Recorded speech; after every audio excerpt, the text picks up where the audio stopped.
Boa tarde, pessoal, tudo bom? E aí, ficou friozinho aí? Aqui ficou, tá? Já trouxe minha blusa. Pois é. Pessoal, conteúdo da aula de hoje, dilatação dos sólidos, tá? Não sei se aí para vocês vai aparecer, tá? Mas aqui eu coloquei a orla de Cuiabá, tá bom? Na minha tela de fundo aqui, tá? Tem aquelas casinhas de vila lá na orla de Cuiabá que foi feita? Então, a aula de hoje tem a ver com isso aqui, tá? E a gente vai ver por quê.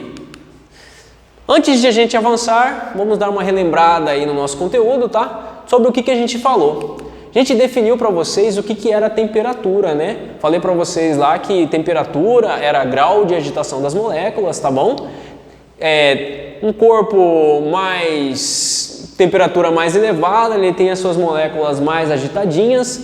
Um corpo com temperatura menos elevada, ele tem as moléculas menos agitadinhas, né? Os nossos átomos menos agitados, tá? Então aqui, quando eu coloco dois corpos em contato, eles entram em contato isolado de um sistema externo, né? Eles entram em contato e entram em equilíbrio térmico, tá bom? Até que as temperaturas ou que o grau de agitação das moléculas sejam iguais nos dois corpos, tá bom? Beleza. Falei para vocês também sobre a lei zero da termodinâmica, né? Lei zero, ela diz o seguinte, que o corpo A se está em equilíbrio com o corpo B e o corpo B está em equilíbrio com o corpo C, o corpo A e o corpo C estão em equilíbrio térmicos também, tá? Beleza. Então vamos embora. Falei para vocês que o tato também ele não é um medidor de térmico ideal, né? Falei para vocês que a gente precisa de uma escala e a escala que a gente utiliza são os termômetros, tá? O termômetro aqui na escala, existe termômetros na escala graus Celsius, na escala Fahrenheit e na escala Kelvin, tá? A escala Kelvin ela vem para ser utilizada no meio científico, tá?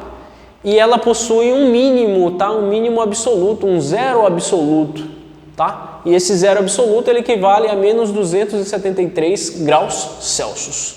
Legal? Legal. No mais, era isso que a gente tinha, né? Visto até agora. E vamos em frente, tá? O tema da aula de hoje, dilatação em sólidos, tá bom? Então, os objetos aqui, ó. Falei para vocês que os átomos estão mais agitados, os átomos estão menos agitados. Mais agitados, corpo quente. Menos agitados, corpo frio. Beleza.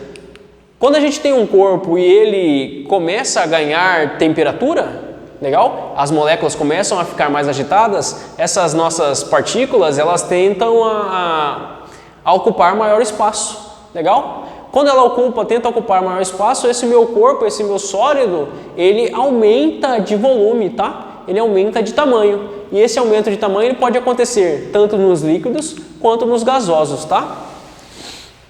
Nos meios gasosos. Aula de hoje nos sólidos, tá bom? Mas vamos entender por que esse sólido ele dilata, tá? Então aqui a gente tem uma estrutura cristalina, tá bom? E os nossos átomos eles estão aqui nessa estrutura cristalina. Átomos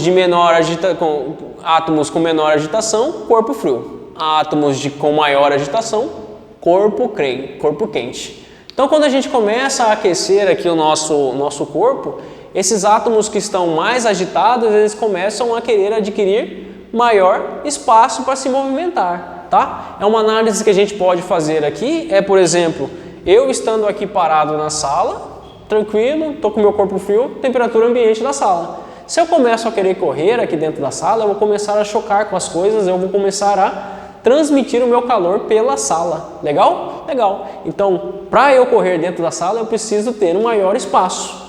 Legal? Uma analogia meio feia, mas tudo bem. Ó, temperatura do sólido, ele aumenta, intensifica a agitação dos átomos, afasta-se a posição de equilíbrio, ocasionando a dilatação dos sólidos. Quer um exemplo melhor, professor? Obrigado, vou fazer. Ó, imagina o seguinte, você acabou de fazer uma atividade de educação física, tá? Chegou do recreio, chegou do intervalo ali, jogou bola ali com a professora Cristina, eu entrei dentro de sala, entrei para dentro da sala. Nossa, professor, olha o tamanho da minha coxa, ela ficou grossa. Olha o tamanho do meu braço, ele ficou grosso. E realmente isso acontece, tá? O seu corpo ali, você estirou a sua musculatura. Ela ficou mais inchada devido a essa agitação das moléculas, tá? Agitação dos átomos, tá bom? Ah, professor, eu quero ter um shape mais legal numa balada que eu vou. Vai lá, faz uma atividade física antes da resenha, né? E aí, vai lá, já tá com shape mais legal, tá bom? Dilatação linear. Pessoal, o corpo, o nosso mundo, ele está em 3D, tá? A nossa dilatação ela é volumétrica. Só que a gente divide ela em 3 situações. Dilatação linear, dilatação superficial e dilatação volumétrica, tá? Fica mais fácil de entender assim. Vamos imaginar o seguinte, que a gente tem um comprimento inicial. Essa aqui é uma barra, tá? E essa minha barra ela tem um comprimento inicial chamado de L0, tá? Se eu adicionar, eu variar uma temperatura aqui nessa minha barra inicial, essa minha temperatura ela vai fazer com que eu dilate um delta L, um comprimento, uma variação desse meu comprimento, tá? Quanto maior a variação da minha temperatura, maior a variação desse meu comprimento. Opa, beleza! Então é duas grandezas diretamente proporcionais, tá? Quanto maior a variação desse meu comprimento, maior a variação da temperatura. Quanto maior a variação da temperatura, maior a variação do comprimento. Beleza. Quanto maior for meu comprimento inicial, maior vai ser essa variação do comprimento também, tá? É uma grandeza que está diretamente relacionada. Mas aí aparece esse termo aqui, ó, um alfa, tá? Esse é um coeficiente de compatibilidade? Pode-se dizer que sim, mas ele significa coeficiente de dilatação térmica, tá? Dilatação linear, tá? Esse coeficiente aqui, tá? Essa minha barra, por que ele tem esse aqui, tá? Porque depende do meu material, tá? Ele pode ser um ferro, ele pode ser um alumínio, ele pode ser uma madeira, ele pode ser um vidro, ele pode ser um zinco, tá? E cada um desses materiais ele tem um coeficiente de dilatação diferente, tá bom? Tá bom. Ó, o principal efeito aqui que a gente vai ter, por exemplo, é uma deformação na ferrovia, tá? Não é muito comum a gente ver isso aqui no Brasil, mas em países mais desenvolvidos, a gente tem uma grande malha de ferrovia, né? Então essa pode ocasionar, em dias onde a variação térmica é muito alta, pode ocasionar essa dilatação dessa minha ferrovia, tá? Mas um exemplo que a gente tem, que a gente pode observar aqui em Cuiabá, é lá na nossa orla cuiabana, tá? Na orla de Cuiabá, tá? Não sei se vocês já foram fazer caminhada lá, mas se você for olhando os paralelepípedos assim, você vê que tem uma rachadura muito grande lá entre elas. Por que isso acontece? Porque quem fez essa orla não dimensionou para a variação térmica que a gente tem, tá? Dias muito quentes e noites muito frias, tá? Então a gente tem uma variação térmica muito grande, tá, pessoal?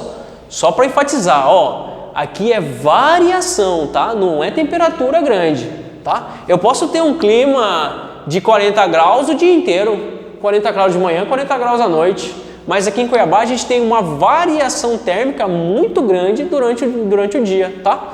Então de dia a gente tem aí 37 graus e à noite a gente tem uns 28, 27. Opa, foram mais de 10 graus, mais de 11 graus de variação, tá? Então essa variação térmica, ela vai ocasionar essa dilatação do meu material, tá? E aí a gente pode analisar ela como se fosse uma dilatação superficial ou uma dilatação volumétrica, tá? Mesma coisa, variou a temperatura, vai variar a minha superfície. Variou a temperatura, vai variar o meu volume, tá? Tá bom, as fórmulas elas são bem parecidas, só que eu vou levar em análise lá, eu analisei linear, né? Linha reta, metros, uma distância. Aqui eu estou analisando uma superfície, metros quadrados. Aqui eu estou analisando um volume, metros cúbicos, tá? Então tá bom, ó, ΔT, variação da temperatura. E aí eu tenho esses dois coeficientes de dilatação, uma dilatação superficial, que a gente chama de dilatação beta, e uma dilatação volumétrica, tá? Que a gente chama de lambda, tá? Então aqui ele vai valer 3 vezes alfa, meu lambda vale 3 vezes alfa, e o meu beta ele vale 2 vezes alfa. O que isso significa dizer, professor? Significa dizer o seguinte, que lá na minha dilatação superficial, opa, é de alumínio o meu material? Ah, eu quero fazer uma análise da dilatação superficial. 2 vezes isso daqui, tá? Então a minha dilatação superficial vale 4,8 vezes 10 a menos 5. Ah, é uma dilatação volumétrica, então é 3 vezes esse valor. Ah, é 3 vezes 2,4. Opa, vai valer 7,2 vezes 10 a menos 5. Tá bom? Basta multiplicar por 2 ou por 3 esse meu valor do coeficiente de dilatação linear, tá? E você só vai encontrar com o coeficiente de dilatação linear por aí, tá bom? Só a tabela de coeficiente de dilatação linear. É mais comum encontrar, tá? Então tá bom. Tá bom, pessoal? Era isso que eu tinha para falar para vocês. Até uma próxima. Fiquem com Deus.